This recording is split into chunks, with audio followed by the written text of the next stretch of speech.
যুবকরা যদি আমার মনে হয় বাংলার ৬৮,০০০ গ্রাম বাংলা আছে, ৬৮,০০০ গ্রামের যদি প্রতিটা গ্রামের যদি যুবকেরা সচেতন হয়, বাংলার জমিন ইসলাম কায়েম হবেই হবে। কথা বলুন নাকি ভাইজান? বাংলার জমিন ইসলাম কায়েম হবে যদি যুবকরা সচেতন হয়। তদানীন্তন কালে বিশ্ব নবীদের জামানায় যুবকরা সচেতন হওয়ার কারণে সেই জামানায় ইসলাম কায়েম হয়েছিল কিনা? কথা বলতে হবে, হয়েছিল কিনা? আজকে বাংলার জমিনের যুবকদের এতটাই সচেতন হওয়া দরকার, যুবকদের আজকে ইসলামের এতটাই দরকার। বাংলার জমিনের কিছু নব্য নাস্তিকরা উদীয়মান হয়ে গেছে, যেই নব্য নাস্তিকরা বাংলার জমিনে ইসলামকে ধ্বংস করার জন্য উঠে পড়ে দাঁড়ায় আছে। যেমন করে আমার বাংলার জমিনের এক নাস্তিক কুলাঙ্গার, নাম হলো রাশেদ খান মেনন, অথচ সে হলো বাংলার জমিনের সবচাইতে কুখ্যাত নাস্তিকদের লিডার। কথা বলুন ঠিক কিনা? সেই ইসলামের বিরুদ্ধে, আলেম ওলামার বিরুদ্ধে এমন কটাক্ষ করে কথা বলেছে। আজকে বাংলার যুবকরা সচেতন হও, তোমরা দাঁড়িয়ে যাও এই ময়দানে। বাংলার জমিনে রাশেদ খান মেননের মতো নাস্তিককে বাংলার জমিনে থাকতে দেওয়া হবে না। কথা বলুন ঠিক কিনা? সে বলেছে আলেমদেরকে নাকি আমরা নাকি মোল্লার জাত, আমাদেরকে কটাক্ষ করে কথা বলেছে। আল্লাহ মাহমুদ শফি মাদ্দাদিল হুলালি তার মতো আলেম দিলকে বলেছে তেতিল হুজুর। সে প্রতি ক্ষণে ক্ষণে প্রতি মুহূর্তে মুহূর্তে ইসলামের বিরুদ্ধে, নবীর বিরুদ্ধে, আলেম ওলামার বিরুদ্ধে কটাক্ষ করে কথা বলে বাংলার জমিনে। ও যুবকরা, তোমরা সচেতন হও। এই রাশেদ খান মেননের মতন এই নাস্তিককে বাংলার জমিন থেকে জুতা পিটাই করে বিদায় করা হবে। কথা বলুন ঠিক কিনা?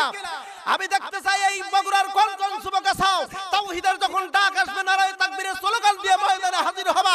এই নাস্তিকদেরকে বিদায় করতে কোন কোন যুবক রাজি আছো? হাত উঁচু করে আল্লাহর একটু দেখাও।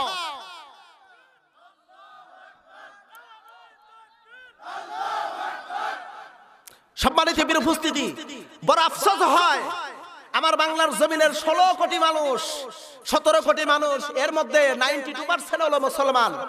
মুসলমানের জমিনে মুসলমানের রক্ত ঘামানো টাকা খায়া, মুসলমানদের বুকের উপর দাঁড়ায়া, মুসলমানদের সবচাইতে বড় ধর্মীয় কিতাব তার বিরুদ্ধে কথা বলে, মুসলমানদের মাথার তাজ হলো আলেম ওলামা, তাদের বিরুদ্ধে কথা বলে। সাহস কত বড়! সাহস কত বড়! তবে শুনে রাখেন, এই নাস্তিকদেরকে, এই নাস্তিকরা এমন শিক্ষা পাবে বাংলার জমিনে, এমন শিক্ষা পাবে যেই শিক্ষাটা যুগে যুগে নয়, যুগের পর যুগ, যুগের পর যুগ, কিয়ামত পর্যন্ত মানুষগুলো বুঝবে নাস্তিকতার কত বড় সাজা শাস্তি। কথা বলেন ঠিক কিনা? বড় আফসোস হয় বাংলার জমিনের এই যে কাদিয়ানিরা আছে না, বড় ভাই কাদিয়ানি আছে না, কাদিয়ানিদের মহাসমাবেশ, তাদের ইজতেমার জন্য তারা প্রস্তুতি নিয়েছে, অথচ বাংলার জমিনের সমস্ত তাওহীদি জনতা নিষেধাজ্ঞা করেছে যে ওই কাদিয়ানীদের ইজতেমা ভঙ্গ করতে হবে, প্যান্ডেল আমরা ভাঙবো। কিন্তু রাশেদ খান মেনন তাদেরকে উৎসাহ দিয়েছে, রাশেদ খান মেনন কাদিয়ানদের উৎসাহ দিয়েছে। কাদিয়ানীরা ইসলামী কোনো, তারা মুসলমান নয়, মুসলমান থেকে তারা খারিজ। কথা বলেন ঠিক কিনা ভাইজান? কাদিয়ানীরা মুসলমান না, কাদিয়ানরা নিঃসন্দেহে কাফের। আর কাফেরদেরকে এই জমিনে, বাংলার জমিনে তাদেরকে ইজতেমা করতে দেওয়া হবে না। কথা বলেন ঠিক কিনা? অথচ এই রাশেদ খান মেনন উৎসাহ উদ্দীপনা দিয়েছে তাদেরকে। ও নাস্তিক কুলাঙ্গার, তুমি শুনে রাখো, বেঁচে আসাও এই জন্য যে বাংলার জমিনের তাওহীদি জনতার আমাদের মাথার উপর কোনো ছাতি নাই।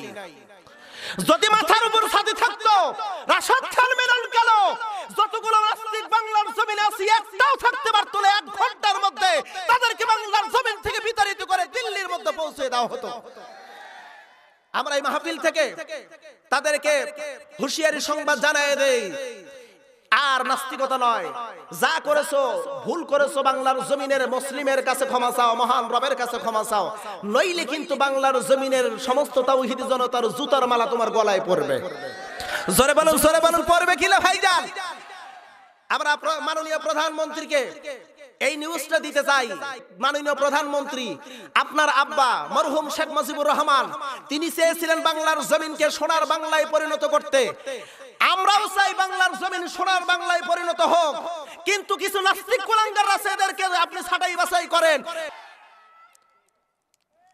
আপনি এদেরকে ছাঁটাই বাছাই করুন আর কোরআন দিয়ে সংসদ পরিচালনা করুন। আমরা চাই বাংলার জমিন সোনার বাংলায় পরিণত হোক। আমরা চাই কি চাই না? জোরে বলুন, সকলে চাই কি চাই না? আমরা সকলেই চাই এই বাংলার জমিন সোনার বাংলায় পরিণত হোক। কারণ আমার ছোট্ট একটা দেশ, আমি ইন্ডিয়া সফর করেছি, ইন্ডিয়ার মানুষরা আফসোস করে, আরে ছোট্ট একটা ভূখণ্ড বাংলার জমিন, এই জমিনটা স্বর্ণের খনি আছে, এই জমিনটা তেলের খনি আছে, এই জমিনটা গ্যাসের খনি আছে, এই জমিনটা সবচাইতে বড় খনি হলো আলেম ওলামা। কথা বলেন, কথা বলেন। এশিয়া মহাদেশের মধ্যে নয়, গোটা পৃথিবীতে কোন রাষ্ট্রে এত আলেম পাবেন না। জনসংখ্যা অনুপাতে বাংলার জমিনের সবচাইতে বেশি আলেম। সুবহানাল্লাহ বলবেন না ভাইজান? এই বাংলার জমিনে আলেম ওলামার অভাব নাই। দেখেন প্রতিটা গ্রামে গ্রামে একটা করে মাদ্রাসা, মাদ্রাসা নাও হলে মক্তব মাদ্রাসা আছে, আছে না নাই? আর উত্তরবঙ্গের সবচাইতে ইসলামী এলমে দ্বীনের শিক্ষা প্রতিষ্ঠান উত্তরবঙ্গের সবচাইতে বেশি, যা বিশেষ করে বগুড়ার মধ্যে বেশি পাওয়া যায়। কথা বলেন না কে ভাইজান? আমার দেশের সবচাইতে বড় খনি হলো আলেম ওলামার খনি। এই দেশের মধ্যে আমরা যদি চাইতাম আমার দেশের সুন্দর একটা দেশ পরিচালিত হতো, চোর থাকতো না, ডাকাত থাকতো না, জেনাকারী থাকতো না, হাইজ্যাকার থাকতো না, লুণ্ঠনকারী থাকতো না। কথা বলেন, এই দেশটা আমার দেশ যদি সুন্দরভাবে পরিচালনা করে, আমার মনে হয় এই দেশের মধ্যে চোর, ডাকাত, লুচ্চা, গুন্ডা, বদমাইশ একটাও খুঁজে পাওয়া যাইত না। কিন্তু বড় দুঃখের বিষয়, আমরা এই বাংলার জমিন, এই জমিনকে যারা আমরা শাসন করি, যারাই শাসন করে, শাসনের নামে শোষণ করে, কাকে বলবেন? আল্লাহর কাছে দোয়া করে, আল্লাহ পাক এই জমিনকে হেফাজত করে কোরআন দিয়ে পরিচালনা হওয়ার তৌফিক দান করো। সকলে পড়েন আমিন। আরেকবার জবান খুলে পড়েন আমিন। সম্মানিত উপস্থিতি, আমি আপনাদের সামনে যথারীতি কোরআন এবং হাদিস থেকে কথা বলবো, সকলে শুনবেন। রাজি আছেন তো? সকলে রাজি আছেন তো ইনশাআল্লাহ? আপনাদের সামনে আমি কিছু তথ্যভিত্তিক আলোচনা করব। আমাকে তো অবশ্য আগে আমাকে সাবজেক্ট উল্লেখ করে দেওয়া হয়েছে, আমি সাবজেক্ট ভিত্তিক কথা বলি। আজকে আপনাদের সামনে সেই সাবজেক্ট ভিত্তিক কিছু কথা বলবো। আমাকে বিষয় উল্লেখ করা দেওয়া হয়েছে, আমাকে বলা হয়েছে নারীদের বিষয় নিয়ে, পর্দার বিষয় নিয়ে কথা বলবেন। আলহামদুলিল্লাহ, এটি ভালো দিক। কথা বলেন, শুনতে রাজি আছেন না? এরপর বলা হয়েছে শিরক, এরপর বলা হয়েছে বেদাত, এরপর বলা হয়েছে নামাজ। চারটি বিষয়। অবশ্যই একটি বিষয় আলোচনা করলেই তো প্রায় 3 ঘন্টা সময় লাগবে, তাহলে একটু বোঝা যাবে। যাই হোক, আমি চারটি বিষয়ে মুখতাসার কিছু কথা আমি বলবো আপনাদের সামনে। আল্লাহ যদি তৌফিক দান করে, সকলে পড়ুন আমিন। একটু জবান খুলে পড়বেন না আমিন। আমি কোরআনুল কারীমের সূরাতুল বাকারা 21 নম্বর আয়াতে কারিমা তেলাওয়াত করেছি। অত্র আয়াতের একটি বিষয়, যেই চারটি বিষয় ওই একটি বিষয়ের মধ্যে লুকায়া আছে, আমি সেই বিষয়টি আপনাদের সামনে উন্মোচন করছি। আমি আজকে আলোচনা করব আল্লাহর ইবাদত, এর উপর আলোচনা করব ইনশাআল্লাহ। জোরে বলুন ইনশাআল্লাহ। আমা তৌফিক ইল্লা বিল্লাহ। আল্লাহর ইবাদত, আল্লাহর ইবাদতের মধ্যে নারীদের পর্দা আছে না নাই? জবান খুলে বলতে হবে, নারীদের পর্দা আছে না নাই? শিরক থেকে দূরে থাকতে হবে, আল্লাহর ইবাদতের মধ্যে আছে না নাই? বেদাত থেকে দূরে থাকতে হবে, আল্লাহর ইবাদতের মধ্যে আছে না নাই? নামাজ পড়তে হবে আল্লাহর ইবাদতের মধ্যে, এই অংশ আছে না নাই? আসেন এই চারটি বিষয় আপনাদের সামনে আলোচনা করব। সকলে আমার সঙ্গে জবান খুলে পড়বেন। আউযু বিল্লাহি মিনাশ শাইতানির রাজীম।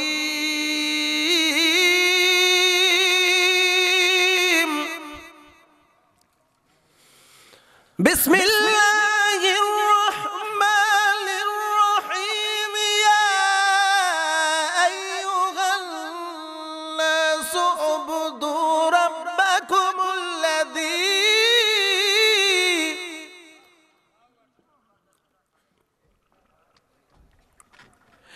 ইয়া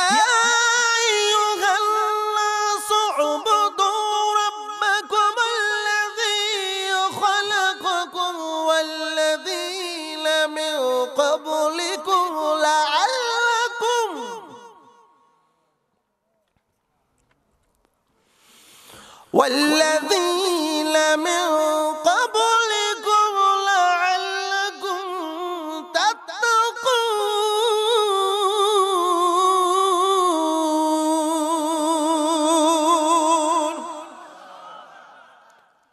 আল্লাহ পাক বললেন, ওহে দুনিয়ার মানুষেরা, ইয়া আইয়ুহান নাস, ওহে মানুষ সকল, ও উবুদু, দাসত্ব করো, গোলামতি করো, ইবাদত করো তোমার রবের, রব্বাকুম, তোমাদের যিনি রব, তার ইবাদত করো।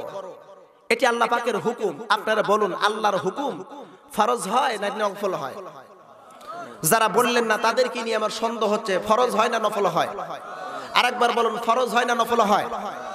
আল্লাহর প্রত্যেকটি হুকুম ফরজ, সেটা যদি আদেশ হয়, সেটি যদি আদেশ হয় করো, করতে হবে। যদি নিষেধ হয় ছেড়ে দাও, ছেড়ে দিতে হবে।